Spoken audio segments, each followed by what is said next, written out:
नहीं हुआ गांव सरकार लागू तो हिंदू आ जाएगा खतरे में।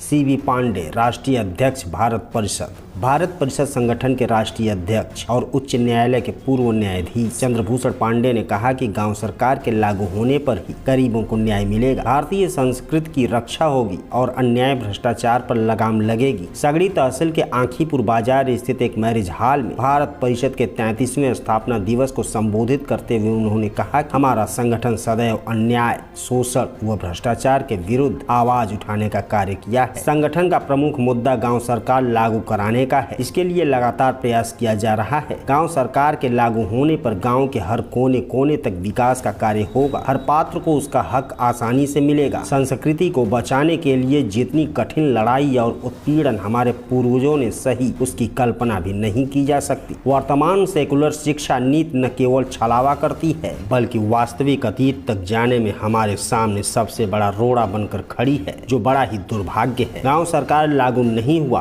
तो हिंदू खतरे में आ जाएगा। भारत परिषद के प्रदेश महासचिव बेचू यादव ने कहा कि हमारा संगठन सदैव समाज की भलाई के लिए संघर्ष किया है। गांव सरकार को मजबूती से लागू कराने के लिए दृढ़ संकल्पित है। इस अवसर पर अजीत सिंह, शिवानंद मिश्रा, डॉक्टर बीके सिंह, धनंजय चौबे, राजेश यादव, सुरेश यादव, गुड्डू मौर्य, अर्जुन प्रजापति, मंजू सिंह, अंकित यादव, मंजू यादव ने भी अपना विचार व्यक्त किया। कार्यक्रम की शुरुआत राष्ट्रीय अध्यक्ष के माल्यार्पण और स्वागत गीत से शुरू हुई।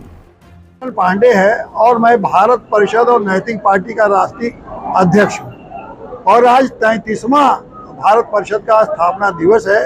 इसमें आजमगढ़ में ये कार्यक्रम रखा गया है। आज ये कार्यक्रम का मुख्य मुद्दा ये था कि गांव सरकार कैसे लागू किया जाए और इस कार्यक्रम में मुझे ये कहने का पहली बार ये अवसर मिला है और इसको मैं आजमगढ़ चूंकि क्रांति की जगह है इसीलिए यहीं से मैंने पहली बार ये कहा है ये अगर गांव सरकार नहीं बनी 10 सालों में तो भारत से हिंदू खत्म हो जाए और हिंदू अगर खत्म होंगे तो दूसरी जो संस्कृतियां हैं भारत की वही संस्कृतियां भारत पर कब्जा कर लेंगी।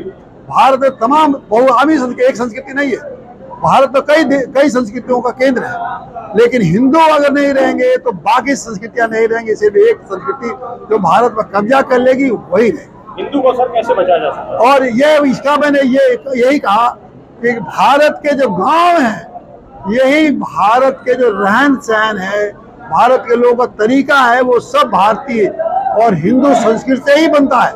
2/3 गांव भारत के वो भारत में गांव में रहते हैं। 2/3 आबादी भारत की गांव में रहती है। गांव को जिस तरह से अफसर और नेता खत्म कर रहे हैं, उनकी हत्या कर रहे हैं, उनको लूट रहे हैं, इससे गांव नहीं बचेंगे और जब गांव नहीं बचेंगे तो भारत की संस्कृति आज या हिंदू संस्कृति का ये वो नहीं बचेगी। और जो दूसरी संस्कृतियां खास करके भारत में 2 मुख्य संस्कृतियां हैं, मुसलमान और क्रिश्चियन संस्कृति, यही कब्जा करेंगे और कब्जा करने में हमें कोई नहीं, वो भी हमारे भाई है। लेकिन ये होगा कि फिर ये देश में वो संस्कृतियां जब आ जाएंगी तो ये बहुआयामी संस्कृति भारत में नहीं बचेगी। केवल हिंदू ही संस्कृति है जो तमाम संस्कृतियों को समेट के देश को आगे ले जाता है, बढ़ाता है। यही सनातन संस्कृति है, भारतीय संस्कृति है, हिंदू संस्कृति, इसको जो आप कहिए। तो ये सबसे बड़ा खतरा आज मैंने कहा। और दूसरी बात है, हमने कहा कि नेता और अफसर ये देश को, गांव को ही लूट रहे हैं, गांव की हत्या कर रहे थे। इसे आशा करना और राजनीतिक लोगों से आशा करना कि वो गांव सरकार बनाएंगे, वो संभव नहीं है। नेता और अफसरों को अगर आपके भरोसे रहेंगे, एमएलए एमपी के भरोसे रहेंगे तो वो कभी नहीं करेंगे, क्योंकि गांव सरकार जब बन जाएगी तो गांव के लोग अपनी व्यवस्था खुद चलाएंगे, चाहे न्याय की व्यवस्था हो, सुरक्षा की व्यवस्था हो, विकास की व्यवस्था हो। वो हर गांव में तमाम ग्राम पंडित हर विषय के विशेषज्ञ पैदा करेंगे, वही रोजगार मिलेगा और वही सारी व्यवस्था जब वो गाँव चलाते हो, क्या नेता अफसर की जरूरत क्या रहेगी? तो ये गांव की वो खत्म, उनकी जरूरत नहीं है, इसे कभी नहीं लागू होंगे। इसीलिए मैंने आज घोषणा की कि आज जो है गांव वालों की सरकार 2027 में गांव वालों की सरकार बनने के लिए नैतिक पार्टी सभी 405 सीटों पर अपने प्रत्याशी खड़ी करेगी।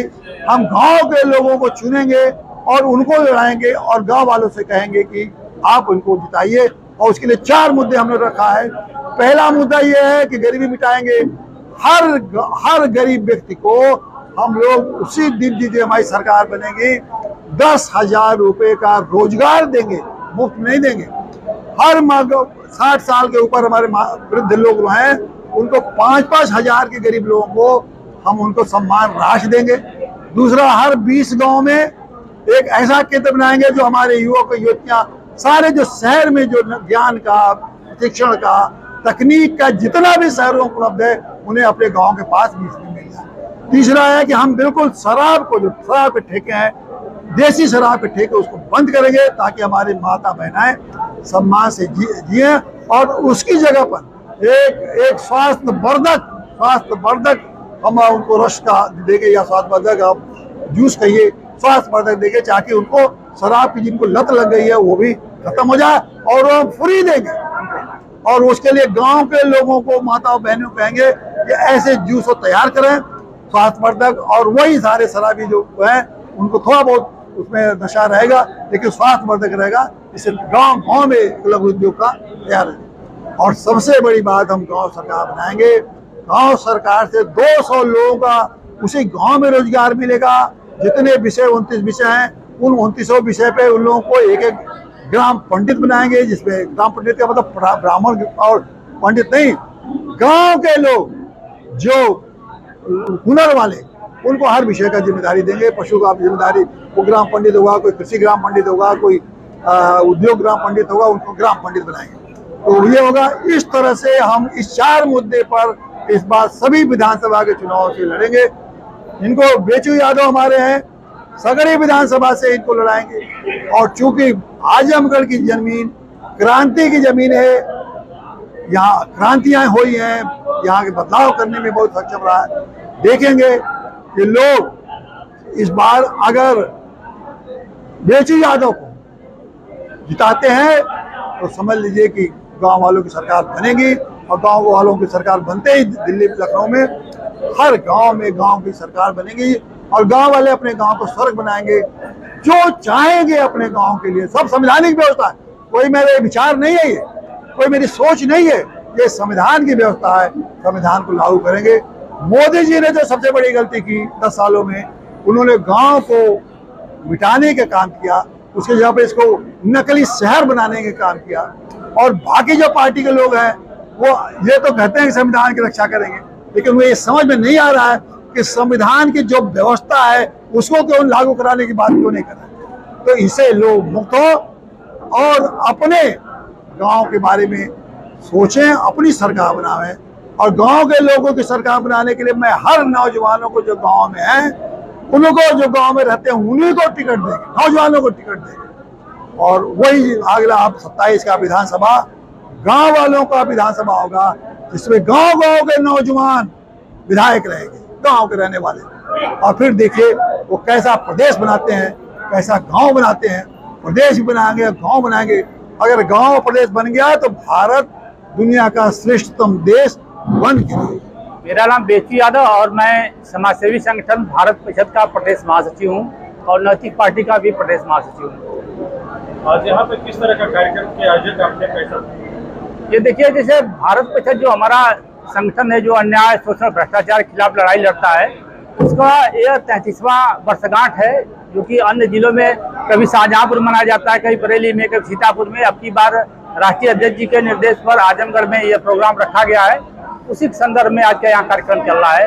गांव सरकार बनाने की बात कर रहे हैं और आप 2027 में सगड़ी विधानसभा से आपको चुनाव लड़ना है, इस पे क्या कहना चाहिए? अब राष्ट्रीय अध्यक्ष जी का जो भी निर्देश रहेगा उसको हम लोगों को मानना है, क्योंकि आज इन्हीं के ही विचारों पर चल करके हम लोगों ने जो भी प्रोग्रेस किया है, आप ही के देन है। हम लोगों को तो बोलने का भी ढंग नहीं आ रहा था, लेकिन आपने हमको लखनऊ के दारुसफा में प्रशिक्षण दे करके हमारे से तमाम नौजवानों को इस राजनीति में और लड़ने के लिए प्रेरित किया है। आप इन्हीं के देन है। तो जो ऐसा इनका आदेश रहेगा, हम लोग उसके पीछे पीछे चलने के लिए तैयार हैं।